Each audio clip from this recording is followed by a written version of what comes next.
ეს წერილი ევროკავშირის უმაღლესმა წარმომადგენელმა ევროპარლამენტარებს გაუგზავნა, სადაც ადესტურებს, რომ საქართველოს დე-ფაქტო ხელისუფლების არაღიარების პოლიტიკა გრძელდება და ბრიუსელი იმ ხალხის სანქცირებაზე მუშაობს, ვინც მშვიდობიანი მომიტინგების დარბების ბრძანება გასცა და შეასრულა.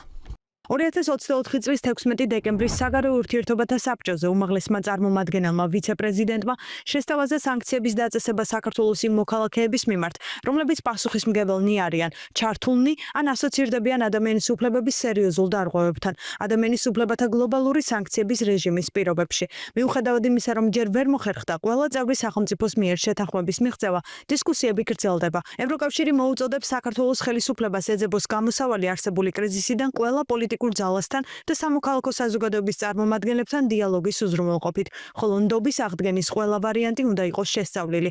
ეს პასუხი კალასმა 40-მდე ევროდეპუტატს გასცა, რომლებიც დაინტერესდნენ რა ეტაპზეა ევროკომისია და როდის დაასანქცირებს ევროკავშირი ოლიგარქის რეჟიმის მსახურებს.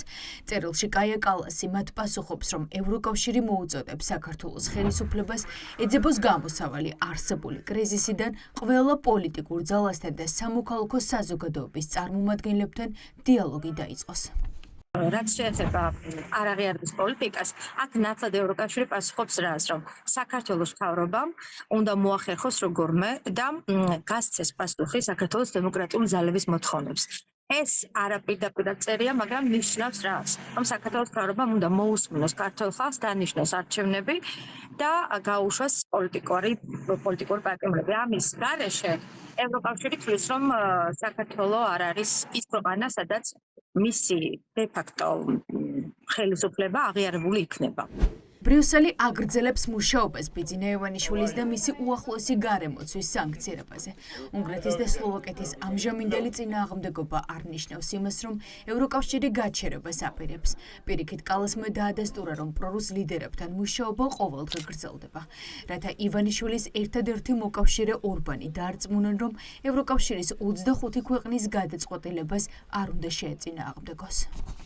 გერმანიაში ახალი მთავრობის ჩამოყალიბების შემდეგ იქნება გარკვეულწილად ახალი ენერგია ჩადებული იმაში, რომ მოიძებნოს გამოსავალი, როგორ შეიძლება ევროკავშირმა სანქციები გაზარდოს რეჟიმთან მიმართებაში, მაშინ, როდესაც რუსეთის მოკავშირეები ბლოკავენ ერთობლივ რეჟიმს სანქციების, საფრანგეთიც დაიწყებს უფრო ქმედითი პოლიტიკის გატარებას, იმიტომ რომ ცხადია, რომ საფრანგეთს და გერმანიას ერთად შეუძლია ძალიან დიდი გარღვევა მოახდინოს ევროკავშირში. გასაგებია, რომ კონკრეტი უშლის ხელს, ხოლო ისეთი სანქციებზე, სადაც კონსენსუსია საჭირო, გადაიხერხდება, სწორედ მოგეთის გამო წევრმა ქვეყნებმა უნდა მიიღონ ინდივიდუალური გადაწყვეტილებები, როგორც ისრაელის, მაგალითად, ბალტიის ქვეყნებმა ან ჩეხეთმა. ბალტიის 3 ქვეყანა და გერმანია ევროკავშირში პირველი სახელმწიფოები არიან, ვინც სანქციები გამოსცა. თუმცა ეს მხოლოდ დასაწყისია იმისა, რასაც ბრიუსელი ანტიდემოკრატიული მთავრობის წინააღმდეგ ამზადებს. სავარაუდოდ გერმანიაში ახალი მთავრობის ჩამოყალიბების შემდეგ კანცლერ მერცის გუნდი იქნება ერთ-ერთი პირველი, ვინც რეჟიმის წინააღმდეგ სანქციებს გააძლიერებს და მას ავტომატურად ვაიმარის 2 ქვეყანა, საფრანგეთი და პოლონეთიც მიჰყვებიან. უგვაშინებთ ამ სანქციებით კიდევ ერთხელ ჩვენ ვიცავთ ჩვენს ქვეყანას, ჩვენი ქვეყნის ინტერესს და კაია კალასი ვერ იქნება ქართველი ხალხის უფროსი. და ეს რაღაც ზემოდან ყურება, ეს ბრძანებლები ვისთანაც გაზდით იმათთან გაუვიდეს. ევროკავშირთან ერთად ოლიგარქის გუნდი უარს ნელ-ნელა ევროსაბჭოზეც ამბობს. მონიტორინგის კომიტეტი მეორე დღეა მსჯელობს, შეუჩერებს თუ არა ევროსაბჭო ოცნების დელეგაციას უფლებამოსილებას. გადაწყვეტილება ოცნების გუნდის უფლებამოსილების ცნობაზე ევროსაბჭოს საპარლამენტო ასამბლეაზე გამოცხადდება.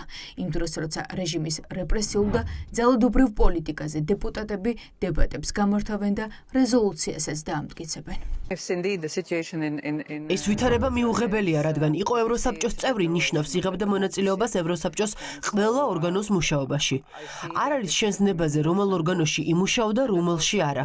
მიუღებელია უბრალოდ რომ არ იმუშაო ასამბლეაში. არ ითანამშრომლო ასამბლეასთან და ასევე მონიტორინგის წარმომადგენლებთან. ეს არის ევროსაბჭოს წევრის ვალდებულება და ჩემი აზრით ეს არის რაც უნდა იყოს დაფიქსირებული და რაც ქართულმა ოცნებამ უნდა გაითვალისწინოს. სტრასბურგში ოცნების დელეგაცია არ ჩადის, რადგან უარი ევროსაბჭოში მუშაობაზე ივანიშვილის არალეგიტიმურმა რეჟიმმა მას შემდეგ განაცხადა, რაც ევროსაბჭომ რეჟიმს პოლიტპატიმრების გათავისუფლება და ახალი არჩევნების თარიღის დანიშვნა მოსთხოვეს. თუ მოთხოვნები არ შესრულდება, რეჟიმი ევროსაბჭოს საპარლამენტო ასამბლეაზე მუშაობას უბრალოდ ვეღარ გააგრძელებს.